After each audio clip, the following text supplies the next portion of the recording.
लोक जगत की बात बता रहा हूं, लेकिन जरा ग्रंथ पढ़िए। भगवान ने श्रवण कुमार के प्रेम को देखा। किसके प्रेम को? श्रवण कुमार के प्रेम को देखा कि वो माता पिता से कितना प्रेम करता है। और प्रभु राम अपने पिता को भी देख रहे हैं, इधर मातृ पितृ भक्त श्रवण कुमार को देख रहे हैं, उधर पिता की भूमिका में चक्रवर्ती सम्राट महाराज दशरथ हैं, उन्हें भी देख रहे हैं। अब आइए जरा थोड़ा विस्तार कर दें कथा का। ये प्रसंग आ गया है नहीं? अब एक ओर मातृ पितृ भक्त श्रवण कुमार है और दूसरी ओर स्वयं प्रभु राम के पिता है। बोलो है कि नहीं? अब परमात्मा ने जब दोनों पर दृष्टि डाली, पिता पर भी दृष्टि डाली, पिता के कर्म पर दृष्टि डाली और मातृ पितृ भक्त श्रवण कुमार के कर्म पर दृष्टि डाली और दोनों के कर्म को नोट कर दिया। क्या? कि जिनका मैं पुत्र बनूंगा उन्होंने श्रवण का वध किया है। नोट हो गया कि नहीं हो गया कर्म? क्योंकि पुत्र मैं बनूंगा, इन्हीं का बनूंगा, और वो बने भी, लेकिन परमात्मा ही बना पुत्र की नहीं। लेकिन देखा कि नहीं देखा उसने? उस समय रात्रि थी, सूर्य साक्षी नहीं है वहां। बोलो है क्या सूर्य साक्षी? नहीं है सूर्य साक्षी। अज्ञाना अवस्था में अपराध हुआ है, जानबूझ करके अपराध नहीं किया है। बोलो भाई, अनजाने में भूल हो गई कि नहीं हो गई?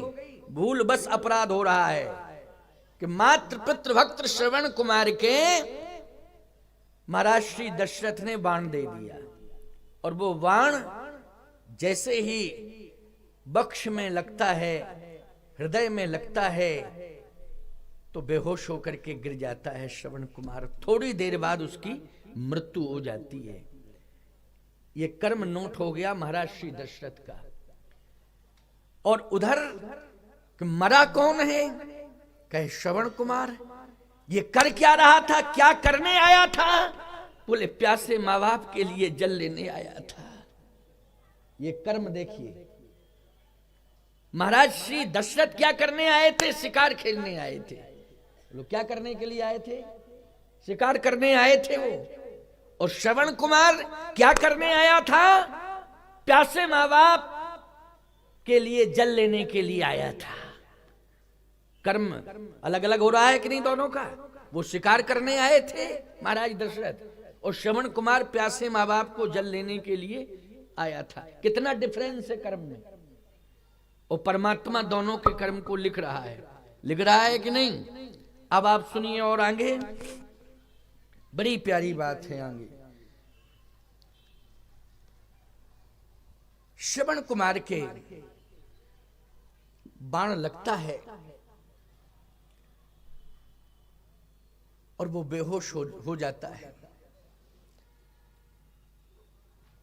महाराज श्री दशरथ ने समीप में जाकर देखा तो पश्चाताप किया और श्रवण को उठाने की कोशिश भी की।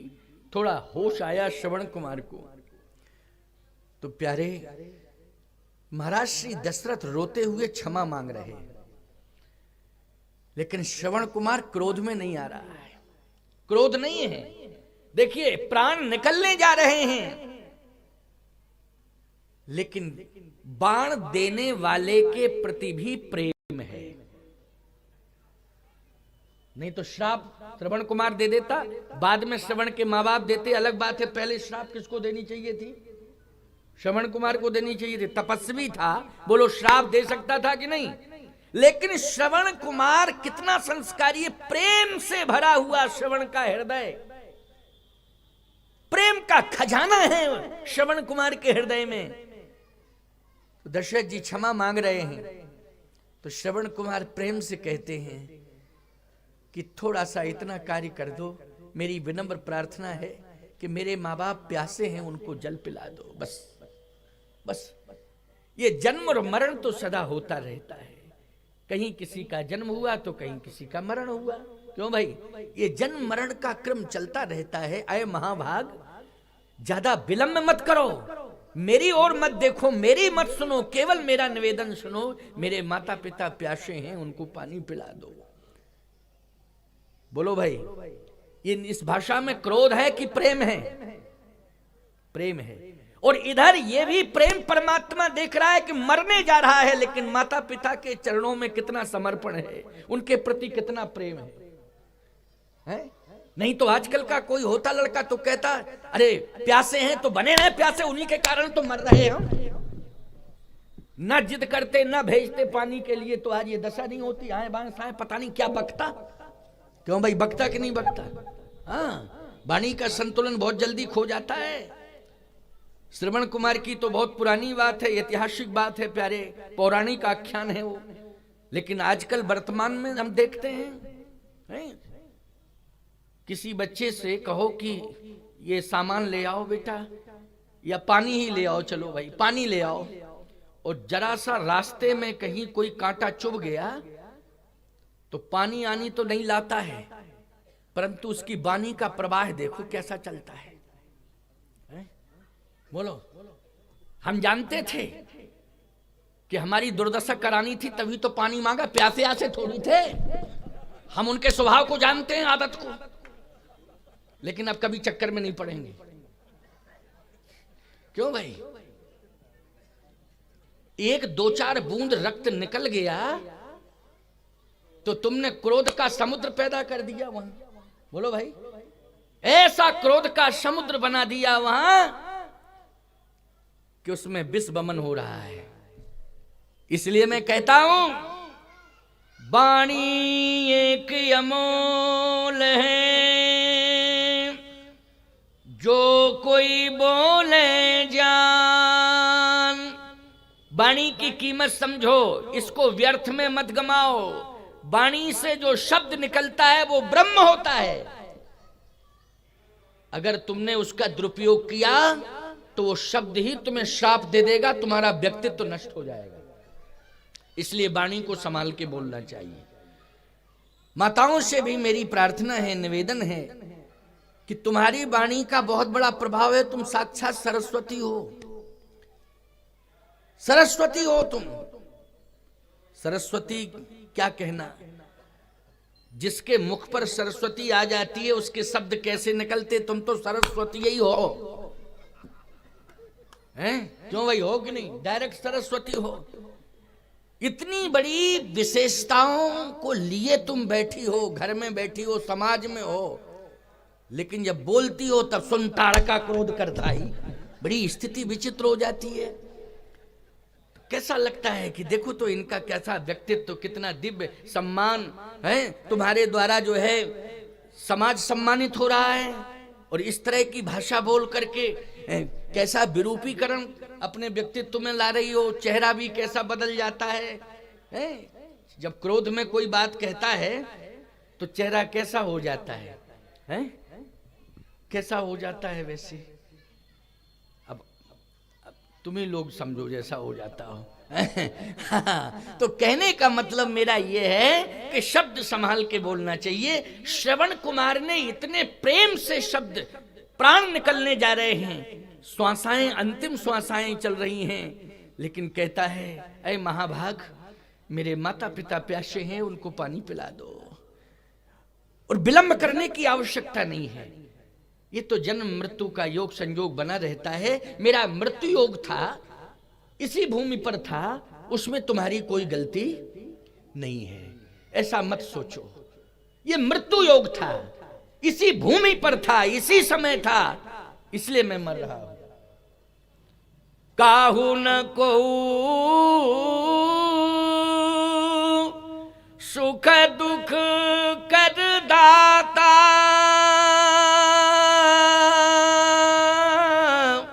ओ निज कृत कर्म भोग सब भ्राता। ये प्रारब्धानुसार संयोग जुड़ा है। इसलिए आज ये मृत्यु तुल्य संकट ही नहीं है, बल्कि मृत्यु ही आगे खड़ी है और वो बार बार अपनी गोद में मुझे लेना चाहती है। इसलिए ऐ महाभाग विलंब मत करो, आप जाइए मेरे माँ बाप को पानी पिलाइए। भगवान ने उस कर्म को नोट कर लिया। पार्षद करते हैं भगवान के, लेकिन आदेश तो परमात्मा ही देता है ना, नोट करो, ये सब नोट करो। पार्षद काम करते हैं भगवान। श्रवण कुमार श्रेष्ठ मातृ पितृ भक्त परमात्मा के यहां अंकित हो गया नहीं, श्रेष्ठ मातृ पितृ भक्त। मैं एक बात बताऊं,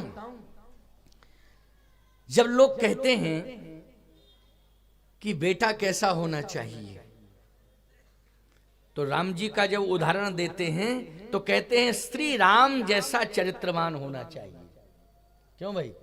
तो राम जी को चरित्रवान घोषित किया, मर्यादा पुरुषोत्तम है। राम जैसा चरित्रवान बेटा मिले। और भक्त कैसा हो? बोले श्रवण कुमार जैसा मातृ पितृ भक्त मिले। तो श्रवण कुमार का नाम आ जाता है मातृ पितृ भक्ति में। हरिश्चंद्र जैसा सत्यवादी, हरिश्चंद्र के साथ सत्य जुड़ गया, श्री राम के साथ चरित्र जुड़ गया, और श्रवण के साथ मातृ पितृ भक्ति जुड़ गई। ये इतिहास बन गया कि नहीं? कर्ण के साथ दान जुड़ गया, कर्ण दानवीर है। बोलो ये सब जुड़े कि नहीं जुड़े? सोचिए जरा, इतिहास बन गया। इसलिए मातृ पितृ भक्त यदि कोई श्रेष्ठ हुआ है तो वो श्रवण कुमार है।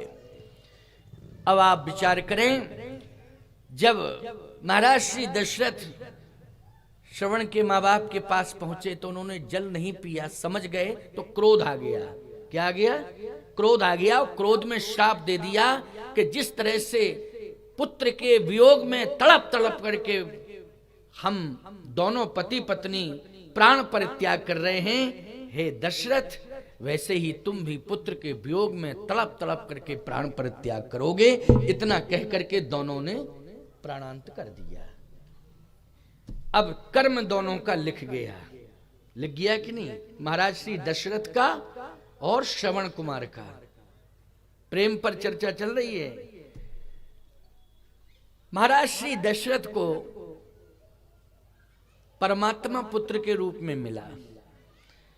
परमात्मा पुत्र के रूप में मिला तो किसी ने महाराज श्री दशरथ से पूछा कि दशरथ जी आपको पुत्र मिला, कहा परमात्मा मिला। भले ही आपको लग रहा हो पुत्र मिला, परमात्मा मिला मुझे। बड़े बड़े संत कहने लगे दशरथ के समान तो कोई भाग्यवान है ही नहीं। क्यों? कहे तीन काल त्रिभुवन जग माही,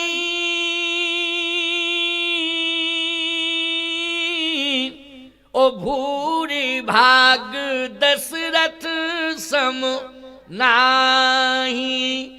दशरथ के समान कोई भाग्यवान नहीं है। क्यों? बोले जाकर नाम सुनत शुभ होई, ओ मोरे ग्रह आवा प्रभु सोई। हमारे घर में प्रभु आया, परमात्मा। महाराज श्री दशरथ बहुत प्रसन्न है। इसका मतलब है कि जब श्राप मिला था तो पश्चाताप कर रहे थे, और जब परमात्मा पुत्र के रूप में मिल गया तो मानो ब्रह्मानंद समाना। दशरथ पुत्र जन्म सुन काना, और मानो ब्रह्मानंद समाना। परमानंद पूर मन राजा, कहा बुलाए बजावो बाजा। ये परमानंद ब्रह्मानंद ये सब प्राप्त हुआ, पुत्र मिला। और ईमानदारी से बताओ, श्रवण कुमार जब गया, श्रवण जैसा पुत्र गया, उस समय माता पिता को कितना कष्ट हुआ, कितना कष्ट हुआ। कल्पना करिए आप, पुत्र के वियोग में तड़प तड़प करके प्राण त्यागे। तो एक का पुत्र जा रहा है, वो तड़प तड़प करके प्राण छोड़ रहा है, और इधर महाराज श्री दशरथ को परमात्मा पुत्र के रूप में मिला तो परमानंद और ब्रह्मानंद। बोलो अनुभूति हो रही कि नहीं? वाह, बाहरे कर्म है। इधर अगर चिंतन किया जाए तो धन्य है वो श्रवण के माँ बाप जिनको ऐसा मातृ पितृ भक्त पुत्र मिला श्रवण जैसा, लेकिन फिर भाग्य दुर्भाग्य में ऐसा बदला कि पुत्र के हाथ से अंतिम स्थिति में पानी तक नहीं पी पाए, और न वो पुत्र पिला पाया पानी। बोलो भाई, न वो पानी पिला पाया पुत्र और न वो पानी पी पाए। अरे भाई मैं कहता हूं कि प्यासे ही प्राण त्यागना पड़ा, पानी तो आ गया था। महाराज दशरथ लेके आए थे। बोलो आए थे पानी लेके कि नहीं? अरे ये कंडीशन होती कि प्यासे थे, पानी नहीं आ पाया, पुत्र मर गया, इसलिए बिना ही पानी के तड़प तड़प करके मरे। लेकिन पानी सामने है, लेकिन ग्रहण नहीं किया। पिलाने वाला अनुरोध भी कर रहा है, लेकिन पी नहीं रहे हैं, श्राप दे रहे हैं, और बिना पानी के क्रोध में तड़प तड़प करके प्राण परित्याग कर दिया। कितना बड़ा सौभाग्य था, लेकिन समय बदला, वो सौभाग्य दुर्भाग्य में बदल गया। बदल गया कि नहीं? आज महाराज श्री दशरथ का सौभाग्य भूरि भाग्य दशरथ सम नहीं, क्योंकि परमात्मा पुत्र के रूप में प्राप्त हो गया, ब्रह्मानंद परमानंद। लेकिन याद रखना, कर्म दोनों का नोट है। परमात्मा की दृष्टि में जीव जो है आनंद ले रहा है।